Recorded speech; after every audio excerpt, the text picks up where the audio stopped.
Hari Senin yang sangat ceria.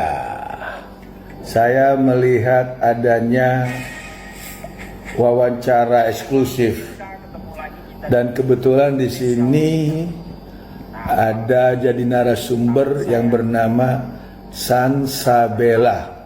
Wow, dikatakan di sini Sansabella upaya pihak Nikmir sesat dan membingungkan. Wow, gila. Jadi ini ya, gila ini. Gue lihat ini nih ngakak terbahak-bahak. Dan lagi pula ini yang menginterview juga ngawur ya. Nggak ada legal standing bintang tamunya sehingga dia bisa dikasih panggung, bisa dikasih tempat, bahkan di situ dia nyatakan bahwa si Tengku Sansabella ini bingung atas strategi dan langkah hukum pihak Nikita Mirzani. Jujur, satu, Sansabella nggak ada urusan dengan pihak Nikita Mirzani. Kedua, juga dia bukan seorang praktisi hukum ataupun bukan berlatar belakang apa terkait masalah hukum. Dan di sini dia hanya posisi katanya ya influencer. Influencer mudah-mudahan nggak sama dengan yang ini apa nih ya? Ini fresh care namanya.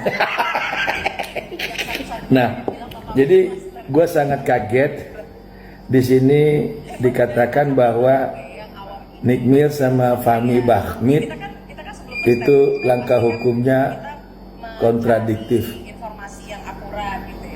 Jadi ini yang bisa saya kasih tahu ya. Dalam suatu proses hukum di negara kita tercinta ini, kadang-kadang kita harus jujur bahwa hukum itu tebang pilih.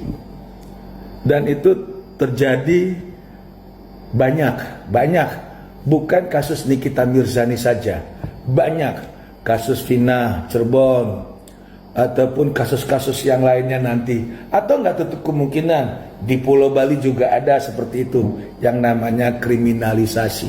Kriminalisasi ini bisa dalam bentuk apa aja dan bisa terjadi sama siapa saja. Jadi kalau orang yang nggak ngerti konstruksi hukum atau bukan orang hukum, janganlah membuat suatu pernyataan-pernyataan yang memang kontradiktif. Apalagi kalau orang itu tidak ada hubungan dengan Nikita Mirzani, dengan Bang Fahmi. Nah, yang kita sangat sayangkan, kok bisanya dia kelihatan nyerang pribadi Nikita Mirzani.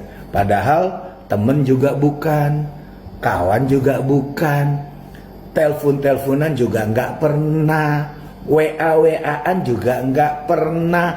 Nah, kalau gue advokat Dr. Togar Situmorang, satu, gue ini dokter hukum.